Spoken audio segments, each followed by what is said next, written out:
Gabaasa Eertiraan lammiilee biyyattii umuriin isaanii waggaa 55 gad ta'ee fi qaama humna eeggataa ta'aniif atattamaan waamicha goote jechuun gabaafame ni arbeffamee jechuun mootummaan biyyattii komate. Oduun waamicha atattamaa Eertiraa kun kan dhaga'ame kamisa galgala ture. Firaa'ol Balaay dabaltee isinitti himti. Torban darbee BBC dabalatee miidiyaaleen garaagaraa lammiileen biyyattii umuriin isaanii 55 gadi ta'anii fi eeggataa ta'an akka saffisaan gabaasa godhan gaafatamuu gabaasaniiru.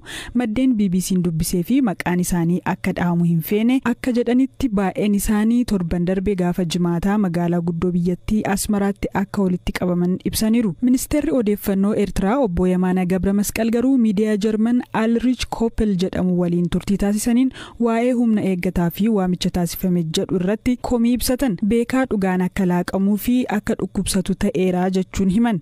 Eertiraan uummata ishee waliigalaa waraana keessa galchaa hin jirtu kan jedhan obbo Yemaanan miseensonni eeggataa kan waamaman ta'us lakkoofsi isaanii baay'ee xiqqoodha jedhaniiru. Torban darbe akeekkachiisa embaasii Kaanaadaa waabeeffachuun gabaasa Reuters dalageen miseensota waraanaa waliigalaaf waamichi taasifamuu ibse. Walitti bu'iinsa kaaba Itoophiyaa jiru hordofee aangoonni naannichaa waraana waliigalaaf waamicha dhiyeessaniiru jedha akeekkachiisni imalaa mootummaa Kaanaadaan bahe. Akka ergaa Tiwiitara gubbaa bahe kanaan kanneen waamicha taasifameef kan umriin isaanii hanga 60 jirudha. Dabaluunis lammiileen Kaanaadaa Eertiraa jiran sochii isaanii akka daangeessanii fi miidiyaalee biyya keessaa akka hordofan dhaameera. Waraana kaaba Itoophiyaa eegalee waggaa 2 guutuuf jiru kana keessatti waraanni Eertiraa bal'inaan hirmaachuun gabaafameera. Sarbama mirga namoomaa Tigraay keessa raawwatamaniif dhaabbileen mirga namoomaa idil addunyaa waraana Eertiraa himatu. Mootummaan biyyattii garuu himannaa kana hin fudhatu. Guyyaa 2 dura gaafa fulbaana 17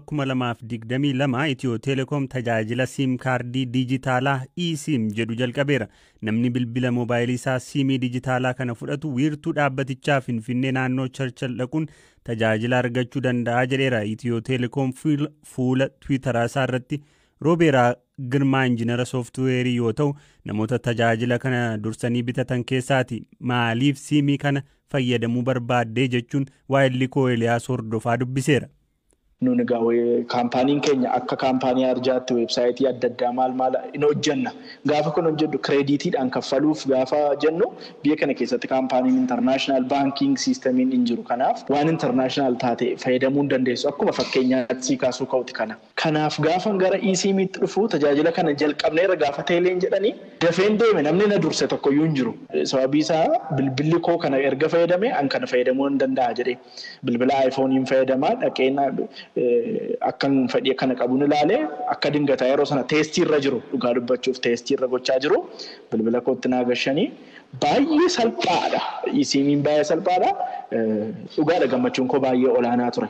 eSIMii tajaajila eSIMii kana argachuu kooti. Fiizikaal kaardii sanarraa isa hambisuun alatti garuu akka wanti faayidaan inni qabu kan biraa ni jiraate amma guyyoota muraasaaf itti fayyadamaa jirta. Akkatti tajaajila kana argatanis waan wal xaxaadhamu. Homaa tajaajila addaa tokko siim kaardii irraa wanti inni adda isa godhu dijitaal siimiidha. Dijitaal siim jechuun siim kaardiin ofirratti qafoon yookaan bilbilli nuun baannu ofirratti iddoo siim kaardii imbeeded ta'e hin qabaata. Akkaadhuma verዥinii silkii bilbila keenyaatiin jechuudha. Iddoo sanatti wantattis internet service provider irraa kennamu iddoo sanatti activate gochuu dawwaadha. Kana jechuun it is easier fayyadamaa fituun taane kaampaanii internet service provider sanaa ta'eef illee salphaadha. Waanuma tokko waanuma daqiiqaa 2-3 tokkotti activate godhamtuudha. eSIMiin kun tokko wanti physical SIM card isa jedhuu fi eSIM gidduutti garaagarummaan jiru homa waan tokko hin jiru. Iddoo 4G'n hojjetutti 4G'dha. Iddoo 3G'n hojjetuttis 3G'dha. Iddoo kaanittis akkasuma. Yoo ati keessaa baasuu barbaadde yookaan waan akkasii isa kanarraa hoo akkamittiin namni track si gochuu fa'aa danda'u ta'a yookaan waan akkasii akkatti amma galmooftee aaditti gootee boodammoo remove gochuunsaa salphaadha moo waan akkamidha akkatti hubannoo keetti? Dhugaadha disadvantage inni qabu keessaa 2 bilbila haaraa irratti gochuudhaaf xiqqoo seen ulfaata. Akkuma isa waraqataa sana keessaa fuudhanii itti gashuuf xiqqoo see rakkisaadha. Isaat amma security jechuu kaastetti immoo wanti dijitaalii akkuma gaarii qabu gadhees qabatee dhufa. Kana jechuun easily tracked ta'a jechuudha namni sun network provider bira. Kuni waan Itiyoo Teleekoom yookiin waan namni kan biraan fidetu hin taane kun waan teeknooloojiin fidee dhufeedha. Amma garuu kun dijitaalii gaafa embeediteetu isa sana caalaa isa siim kaardii sana caalaa isa sanaanii tiraakdi ta'uu hin dandeessu jechuu miti. Isa sana caalaa gararraatti garuu akka salphaatti akka tiraakdi ta'u si gochuu danda'a. gidduutti ammoo odeessaalee gaggabaaboo muraasa sirni awwaalchaa giiftii Elizaabeet lammaffaa bakka maatii moototaa dabalatee hooggantoonni biyyootaa akkasumas keessummoonni kabajaa 2000 wal argamanitti gaggeeffamaa oole. Gaggeessaan dhumaa bataskaana qulqulluu joorjitti adeemsifamu yoo ta'u awwaalchi garuu bakka maatiin moototaa argamanitti qofa sa'aa 3:30 irratti bataskaanichatti raawwata. Ukireen 250 ergama nagaa kabachiisuu dhaabbata biyyoota gamtoomanii jalatti Riippaabilika Dimokiraatawaa Koongootti ramadamanii turan humnoota Raashiyaa loluuf biyyatti deebi'an. Gareen aviyeeshinii Ukireen bitootessa keessa akka Koongoo keessa bahu yeroo ibsu ergamni UN helikooftoroota gahaa dhabuu mala jedhanii akka dippiloomaatonni akeekkachiisan taasiseera. Maaree jaldeessaan qabame tokko adda baasnaan qondaalli fayyaa biyyattii tokko lammiileen chaayinaa namoota biyya alaa akka hin tuqne akeekkachiisan. Dubbiin isaanii kun miidiyaa hawaasaa irratti falmii kakaase yoo ta'u kanneen dubbii sanyii loogee jedhanis. Pirezidaantiin Ameerikaa Joo Baayiden Taayiwaan irratti chaayinaan haleellaa yoo raawwatte US ni ittisti jedhan. Baayiden gaafiif deebii CBS waliin taasisaniin eeyyeen yoo gaafatamne humnootni Ameerikaa Taayiwaaniin ni ittisu jedhan odeessaaleen gaggabaaboo hanganuma. Dhaabbata qorannoo hawaa Ameerikaa naasaa keessatti teeknooloojii addeessarra bishaan jiraachuu adda baasu kalaquun dhalataan Itoophiyaa tokko mata duree oduu addunyaa guddoo ta'aniiru. Dr. Birhaanuu Bulchaa jedhamu Itoophiyaatti dhalatanii barnoota kolleejjii achumatti jalqabanii adda kutuun gara Ameerikaa imalan. Amma naasaa keessatti argannoo dhala namaaf bakka jireenyaa biraa barbaaduuf bu'uura ta'uu argataniiru. Kalaqni isaanii kun maal akka ta'ee fi gaaffilee biroo BBC irraa dhiyaateef deebii kennaniiru. ውሃ አለ ወይስ የለም የሚለውን አንድ ውሃ አለ ካልን ደግሞ በምን ያህል መጠን አለ bishaan jira moo hin jiru ka jedhudha inni jalqaba yoo jiraate ammoo hagamtu jira eessaa dhufe uumama sirna soolaarii irraa jalqabee jira moo achi booda koomitootni yookiin qaamoleen bishaan baatan gara addeessaa yeroo dhufan kan fidanidha jennee qorachuuf gargaara. Qorannoon adda addaa akka agarsiisanitti wantoonni bishaan fakkaatan addeessarra jiru. Mirkanatti kutaa addeessaarra bishaan jira jechuun garuu ammatti rakkisaadha. Wanti biraa guddaan gareen koo irratti xiyyeeffatu meeshaan kun bishaan moolekiyuulota biraa haayidroojiinii qaban irraa adda baasa. Qorannoon hanga ammaa jiru moolekiyuulota biraa wajjin walitti qabee qorataa ture. Kanaaf bishaanii fi moolekiyuulii biraa haayidroojiinii qabu adda baasuun hojii keenya ijoodha.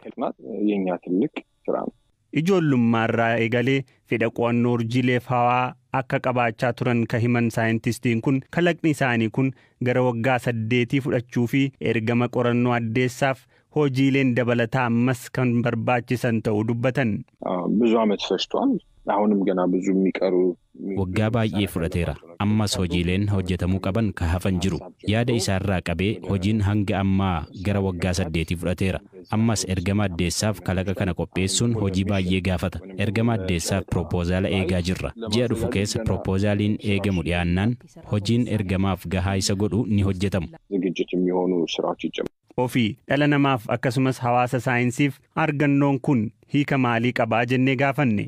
ለሰው ልጅ በአጠቃላይ ሁለተኛ ቤት የሰው ልጅ እንዲኖረው እድል ይከፍታል። dhalli namaa waliigalatti mana lammaffaa akka qabaatu gargaara. Dhalli namaa mana lammaffaa ijaarrachuu kanarra darbees wantoota haaraa akka arginu bu'uura kaa'a.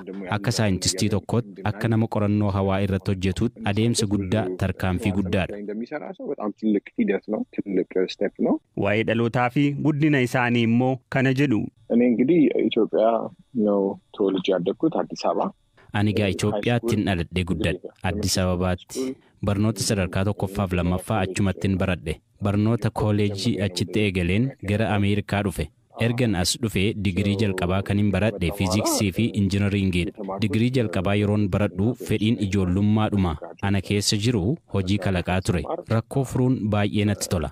የፈጠራ ስራዎች በጣም ኢንትረስት ያደርገኛል። Hireen dhaabbata qorannoo hawaa guddicha naasaa galuu baay'ee dhiphaadha. Dorgommiin isaas guddaadha ka jedhan Dr. Birhaanuun qophii gahaa gochaa turuun isaanii akka isaan milkeesse dubbatu. በጣም ቻሌንጂንግ ከሆነው ፉክክር አንዱ ነው። በጣም ብዙ ሰው አፕላይ ያደርጋል ናሳ በጣም wanti qormaata ta'u inni guddaan dorgommiidha. naasaaf namni akkaan hedduu iyyata galfata. saayintistoonni baay'ee jaboon ni dhufu. namoonni yaada qaban hedduun ni dhufu. naasaan yeroo si fudhatu wanti tokko irratti ka xiyyeeffattee fi beekumsa gahaa qabaachuu kee barbaada. kanaaf digirii jalqabaarraa kaasee haala naasaan barbaaduun dursee qophaa'an ture. kuni na gargaareera. qophii waggaa tokko lamaa osoo hin taane dhugumatti naasaan maal barbaada isa jedhu irratti qophaa'uu feesisa. ናሳ ምን ይፈልጋል በሚለው ሪሊ መዘጋጃት አለብን። odeessa keenya ka xumuraan obbo Fullaa Nagaashuu ka jiraatan magaalaa Amboo yoo ta'u jiruun isaanii ka irratti hundaa'e waan namni kaan madda galii ta'a jedhee hin yaadne. obbo Fullaan waggoota 26 mootii rirmaa qotanii baasuun mootii ta'aniiru. hojii kana akkamiin akka eegalan galii irraa argataniif muuxannoo isaanii waayila koo maatii olaanaatti himaniiru.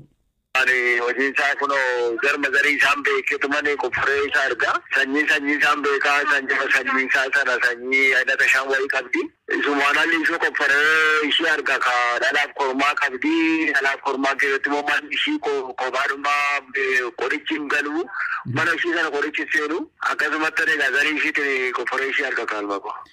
waggaa meeqa hojjettan hojii mootii rirmaa yookaan haadhoo rirmaa baasuu kana? amma garii gamijaa jammaru birii digla wala hojjechaa ture amma kuno garii gamijaa tukureenatti fakkaata ka amma kuno liishoo keessaa ka mo'aashii bakka sirriitti sakaakkalee tanane seeraamikii cabsee baasa ka fooqii keessaa faa qofforee baase. akkaataa itti hojii kana jalqabdanii yaadattu mee sanatti himaa? akkaataa baadiyyaa mattanii rakkanneenuma waadoomaan hin jiru wakaafan hin jiru baadiyyaa beektaa wannuma darbaa kunoo isatti midhaan darban kanatu jira. amma bakka maaliitti fakkaate dallaan nu jalaa jiske ejersuma murree dhaabne ture yoo ejersa murree dhaabne sana nu jalaa kutee akkamitti rirmi dallaa jiska ejersa mura jenneetuma qofforuu jammarree isaa booda bakka ka darbaadhumaa fi qofforaadhuma kunoo gasoorumaan qofforuu jammarree bakka aduu qofforuu cabsinee argine sabaa magaalaa Amboo kanatti hangalegaa kan isaa birrii shanii nan hojjechuu jammaree bakka isaa booda odumatee mana namaa keessatti miilukuma namaatti yaatiin nagaa qofforeen baasan jedhee abbasattuuruma kanan qofforee moo harma ishii baradde ishuma qorateen waan biraa barumsa hin qabu. Bitee bakka amma bakka inni jiru akkatti inni taa'u tasaa bitee